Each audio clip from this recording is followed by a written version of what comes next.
Hello and welcome to the most important interview for financial markets. I have with me the Governor, Reserve Bank of India, Mr. Sanjay Malhotra.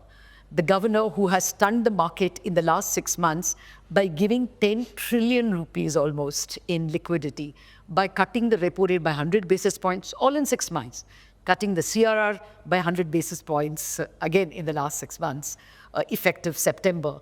With all this, the market still wants more, like Oliver Twist. So, Governor, thank you very much for your time. Thank you. Thank you for the opportunity to be here.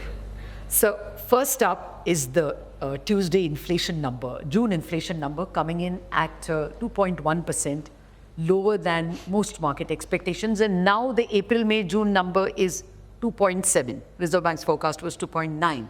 And on the street, the expectation is July will be 1.8 and the full year will be way below the 3.7 that Reserve Bank forecast, probably close to 3. Therefore, does it open up space for a rate cut? In fact, for rate cuts? See, we are in a neutral stance, as you are already aware. So, the MPC, this is of course, first of all for the MPC, not for me. But you are right that the MPC has decided to change the stance to neutral. And so what this means is that we can go in either direction. It gives us the flexibility to move upwards or downwards depending on how the outlook, more importantly, rather than the current data which we have now only for Q1. Rightly you have said that it has come down, but how is it going to look like going ahead? And we do our own internal assessments. Whether it will be 3%, I really don't know, because those calculations we are still in the process of doing that. We will certainly come out with our latest projections.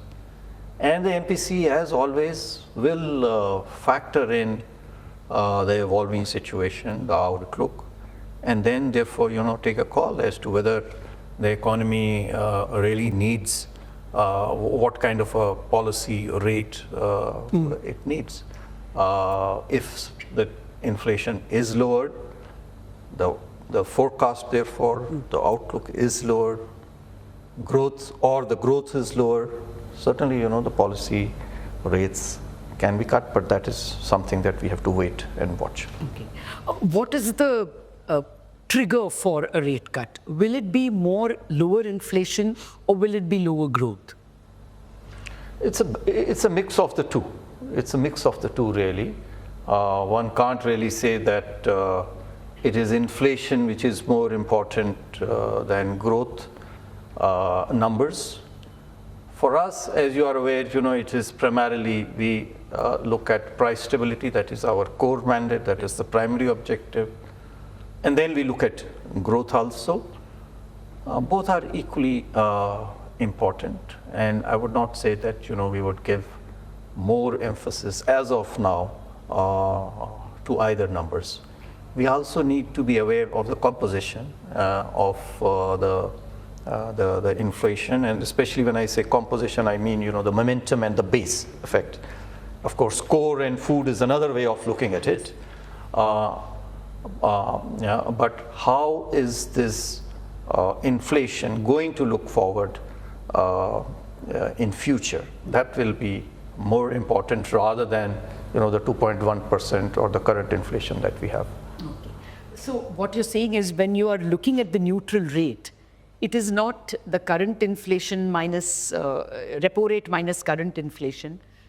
Will it be more repo rate minus 12-month forward inflation?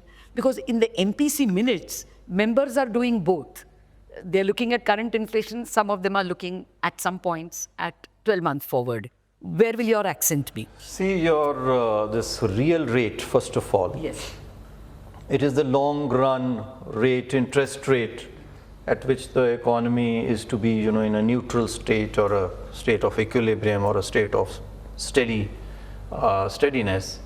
Now, it's very difficult. First of all, it's very, very difficult to calculate this. It's not observed. It's an estimate, and it's a difficult thing to estimate. Yes. Even, because you mentioned about this Yes, real rate. Real rate. So let's be very clear, that this is only a guidepost. This is not a precise number. Even in India, we have a range 1.4 to 1.9 or thereabouts. Even, in the US, they have a range. Each member, gives a very, very different estimate of this.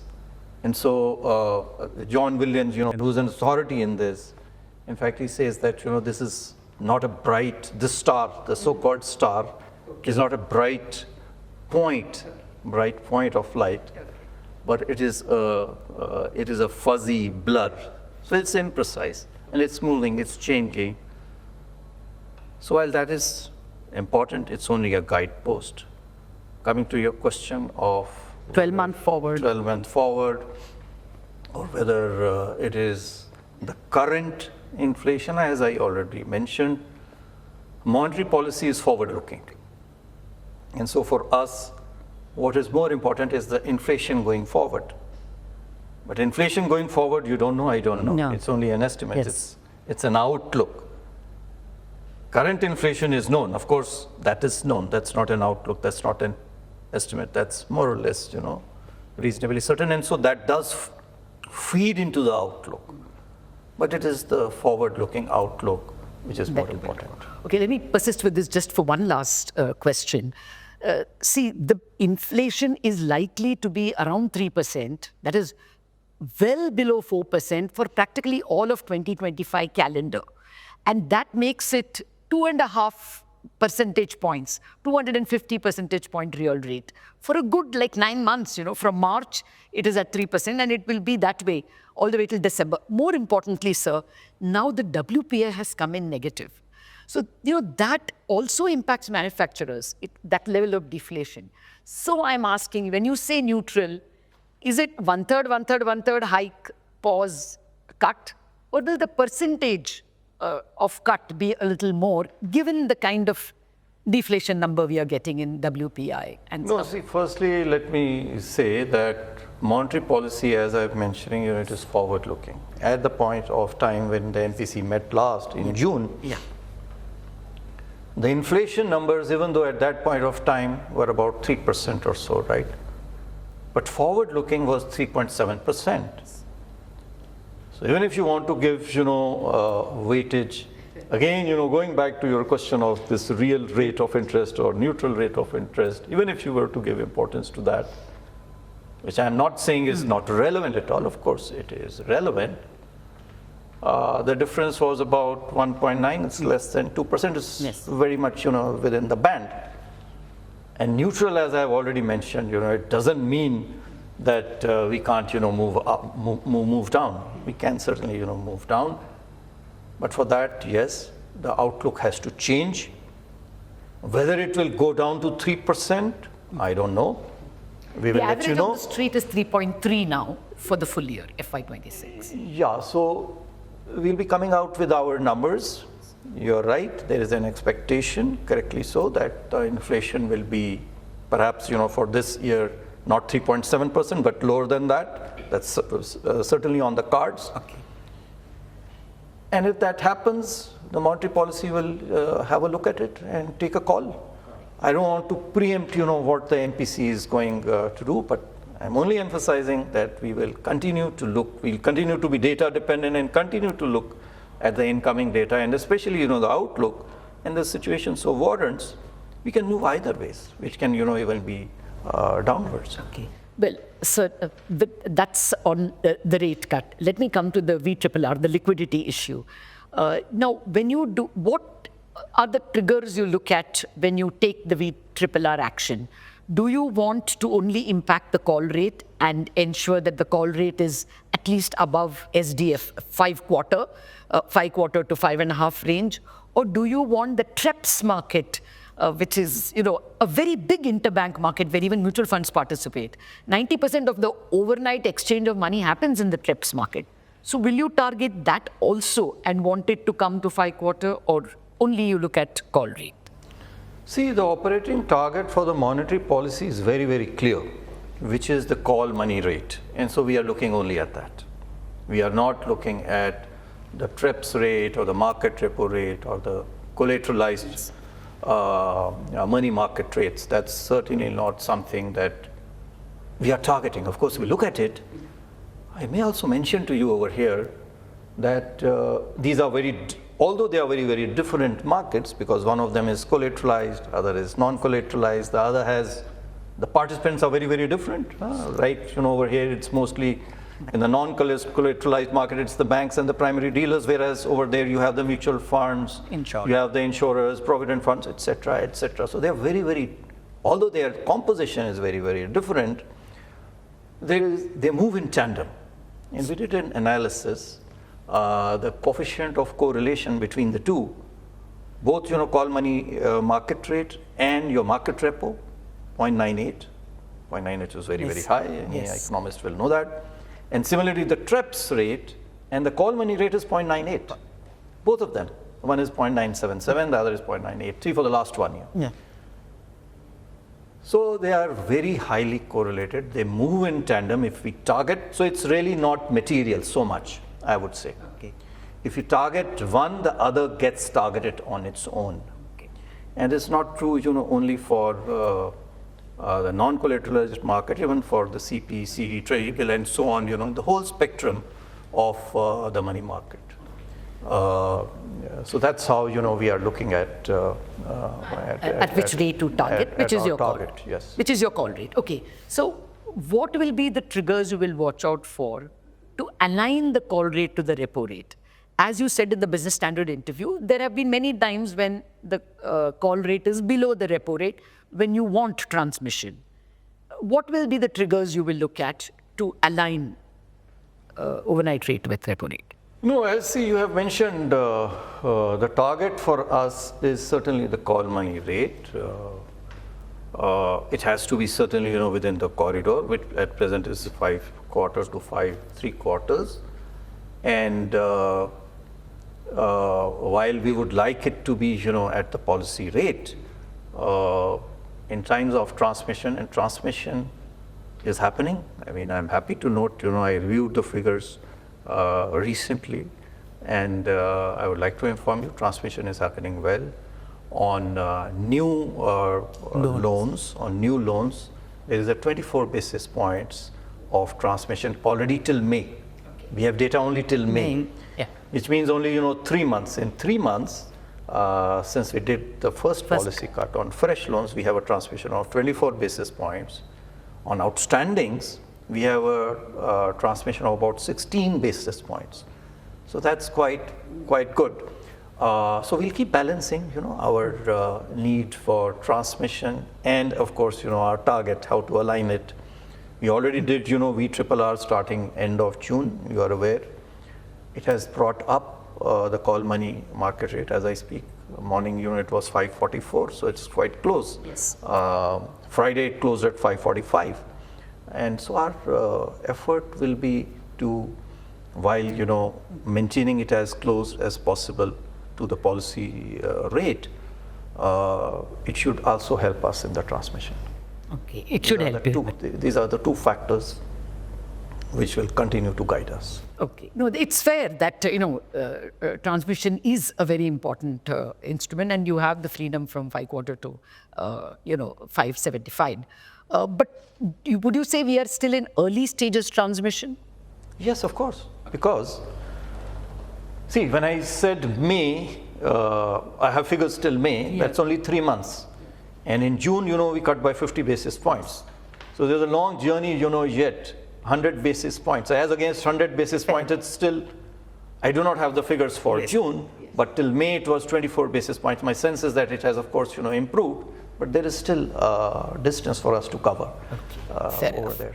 Just a final question on this repo call rate thing. When will the liquidity framework be published? Because the market is very anxious as to what rates. There is an internal working group which was constituted. They have had extensive consultations with various stakeholders, banks, economists, etc., etc. There are multiple views, as with multiple stakeholders with divergent interests, which is. So when does it come out, you think? As I mentioned to you, it's not such a major issue. Okay. No, I'll tell you As why. I said, because it's not a major issue because As I mentioned to you, the call money, one of the important issues that this internal working group is actually deliberating upon is that what should be the operating target. Yes. As I mentioned to you, they move in tandem. They are very, very highly correlated. So that's really not a major issue, even though, as you are saying, the volumes are less, but the impact is, throughout the spectrum. So that's not, the report should be out, by the, I think, by the end of this month, we should have the report out. I do not expect major changes. We are trying, of course, to increase volumes in the call money market. We extended, the times for the markets. Yes. Made some improvement. We'll see how, we can further improve these markets. Let me emphasize that these are two different segments with two very different regulatory regimes. Some of them, we don't even regulate. And so, we need to keep that in mind when these questions are actually in many cases, as you say, the correlation is very high. Yes. Now let me come to the other big announcement you made on CRR, the big CRR cut. What is the trigger? Was it that our current account deficit is now under 1%, so we won't need so much money for intervention like we needed during Lehman crisis and all that? Or is it more because there is a lot of LCR? What's the trigger? See, first of all, it's not a prudential tool. So LCR, is more of a prudential tool, right? It's not a liquidity tool. It's a liquidity tool for the banks. Yes. Not a liquidity tool for the system as a whole. You understand that, and so would your viewers. So it's more, of a monetary policy tool for the liquidity management of the system. Now you are aware, it used to be very high, 15% and all. 2006, we had this amendment in the Act. It's now, and then, later on it was brought down in 2013 to 3%, to 4%, sorry. Earlier we used to give an interest. And post the amendment, there is no interest. Interest has a bearing, because if you pay in interest, then you can have a higher CRR. The effectiveness of the CRR, however, decreases if you have the payment of an interest. And so that's why gradually, post 2006, it was brought down to 4%. 2013 to 2025, we have decreased it a few times, but never below 3%. So we have used only sparingly. Not only very sparingly, the amount is only 1%. The ammunition that we have is 4%. We can pass on, 4%. Yeah. I can always withdraw as much as I want, from 4% to 5, 6, and there is no ceiling. But the amount that I can give, because I can't go in a negative zone and start, which also I can, in fact, I can start giving money, right? So I can go in a negative zone. But assuming that, I don't go into a negative terrain, I have the 4% cushion, which lasts 12, 13 years, including COVID, we have used only 1%. So, and it has a cost, as you are aware, it has a cost, and the cost is not only on the bank intermediaries, it gets passed on to the depositors and to your borrowers. And so, while, we have provided this certainty, you can always ask us, as to why we did it now. If we had to actually implement it from September onwards, why we did it now. But that was only, as we have been saying, we have been preemptive, we have been, so that, it gives us, in these uncertain times, to our banks, a little more certainty to plan things out. And so that is the new kind of a normal, that I was talking about earlier.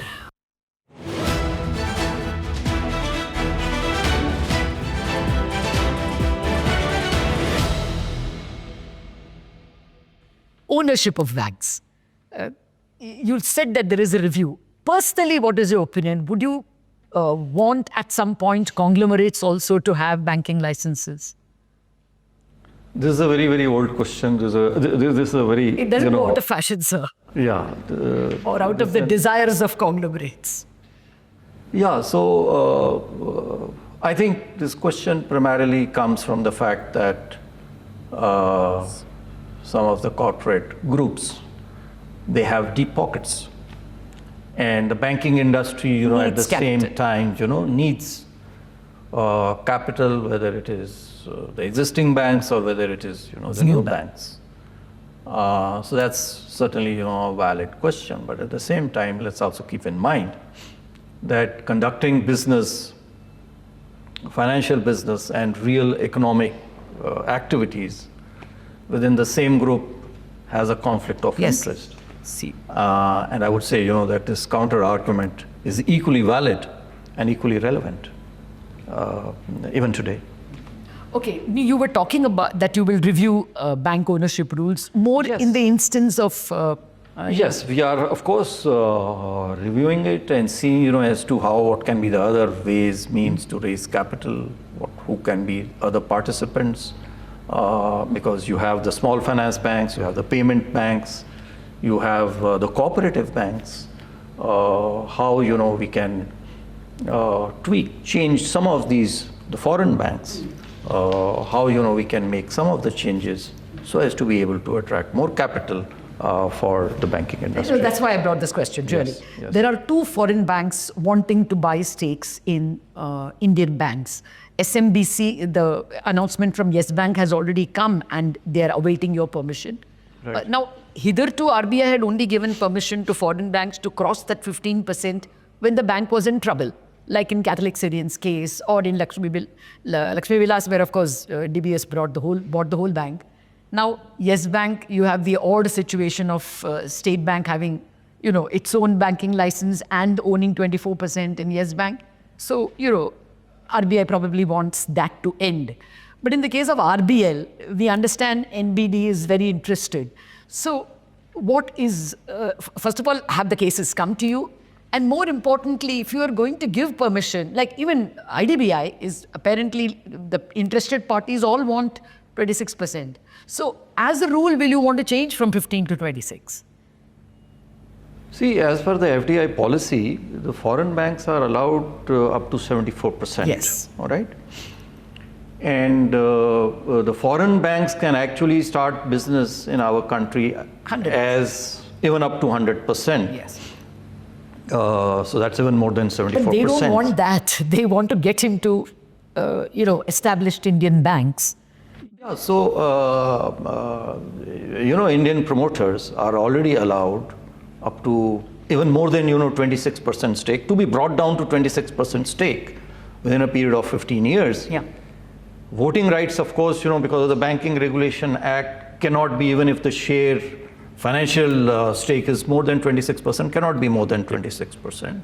So even foreign banks can certainly have, 26% stake, economic interest, voting rights. Yeah. There should not be any difficulty in them having, up to 26% stake in a bank, in an Indian bank. Okay. No, it's just that until now it was only given. They have not come. So we have not, your question as to whether some cases have come to us for having 26%, they have not. But if they come, we will certainly, we are already reviewing the policy, as you are saying. There is some kind of, clarity is not there, some ambiguity is there, as you are saying. No, we'll try to bring in, these clarifications and bring clarity in these guidelines. Okay. And no, until now at 15%, it was kind of a hard stop. And case by case, Reserve Bank was allowing. So I'm just asking if that 15% hard stop. As I mentioned to you, for foreign banks, they can go up to 100%. Okay. So if you don't allow them even 26%, yeah, that kind of seems to defy logic. Yeah. Fair So we will be okay in allowing them, or whether it is on a case-to-case basis, whether it is as a general matter of policy. These are matters of detail, which we'll work out. Fine. Now let me come to small finance banks, which you already alluded to. You have eased the priority sector requirements from the earlier 60% to 40, from 75 to 60%. Will you see more reason to ease the rules further? Yeah, we change. See, small finance banks can actually transition to the universal banks. And so this change that we did was primarily because the PSL targets requirements for universal banks at 40% was a huge difference. And so that would certainly, have impeded their diversification and their transition into universal banks. We consider the small finance banks as nurseries for universal banks, and it will certainly be our endeavor to provide them the right climate, the right regulatory regime, so that they not only grow as small finance banks, but they graduate into universal banks. Our regulations are not fixed in time. They are not frozen in time. Yeah. We keep evolving. We keep changing with the times. We have come out with you are aware, with a regulation making framework where we have said that we'll be reviewing each and every regulation every 5 to 7 years. Yes. Of course, we do it continuously, but as a practice, every 5 to 7 years, each and every regulation, so that we are aligned, with the times. So that is something which is applicable even for the small finance banks as well. Okay, more generally, if you look at banks, they have a lot of obligations. They have SLR obligations or LCR obligations. They have PSL, a priority sector, and then they have CRR, which was all okay. All this is a cost to the banks, which was okay when they were the king of all the savings. My father saved only in FDs, and perhaps that would be true of your father. But increasingly, mutual funds have become far more attractive for the savers.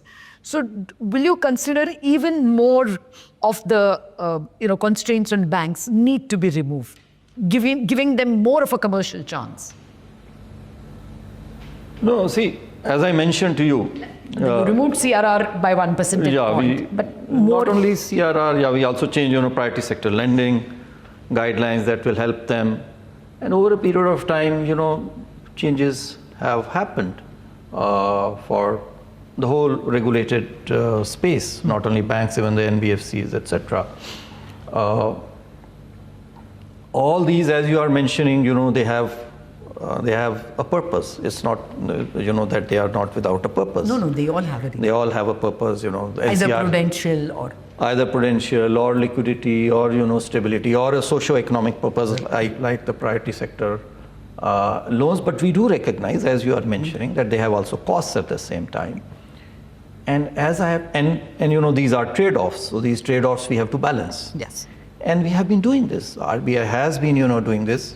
Yourself mentioned, CRR was reduced, LCR, was amended to tweaked. Was tweaked. SLR was brought down. It used to be very high, 18%. Now it's only perhaps lost its relevance to an extent, right? Yeah, it's become mainstream. So RBI has been very nimble-footed. We have always kept in mind and tried to balance these trade-offs.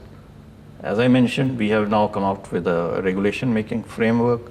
We'll continue to be nimble-footed. We'll continue to assess and analyze the evolving and the changing needs of the economy. I do get your point, that costs on the banks, especially, because these deposits earlier used to be quite high. In fact, last 9 years, from 43% savings, which used to go into the banks, from 43% they have come down to 35%. So that's a change of, in every year, if it is going to reduce almost by 1%, and others, shares, etc., small savings, shares, debentures, mutual funds, they have gained shares. So these are certainly to be kept in mind while we make our regulations.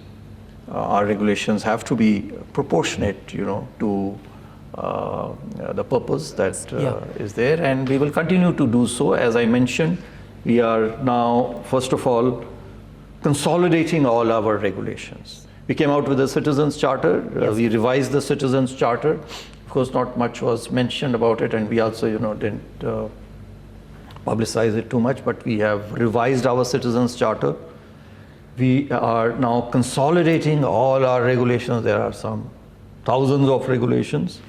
We are consolidating into a few regulations so that all of them are in place. And more importantly, we will be reviewing all our regulations so that we are able to provide to all our regulated entities, not only the banks, but also the NBFCs and other payment banks, payment system operators, all our regulated entities, a competitive, so that they are competitive. No, I'll tell you more than competition, because the banks are seeing a fall in term deposits. That kind of money is going to mutual funds. They are hesitating for long-term investments altogether. I mean, it's not that too many infra projects have come, but they will be unable or unwilling because of the ALM mismatch, and they will become only retail lenders. Many of them have become increasingly retail.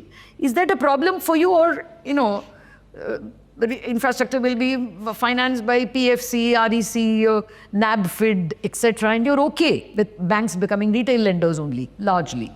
No. See, infrastructure is certainly a priority for the government and for the Reserve Bank. Our country needs more and more of infrastructure. We are still, in a phase of development, and infrastructure is the foundation on which any economic activity can be done. So that's very important. We will certainly like that the banks continue to do infrastructure lending. The government has increased its resources for capex. Yes. And so would we like, I think over the last few years, infrastructure spending by banks has increased. It's not much, sir. It's like, most of them have become retail banks. So you are right that the share of retail has increased. Certainly, you are correct. The share of retail has increased. The point I was making is that infrastructure has also increased, maybe not in same proportion. Aggregate. But that you see even in large industrial loans, that has there is a lower growth of bank credit, about 5%, and similarly, infrastructure is also about 5%. Yeah. Now, one of the reasons is, of course, that there have now, alternative means of funding them. We have now the InvITs. So yes. Some of it is being funded by the InvITs.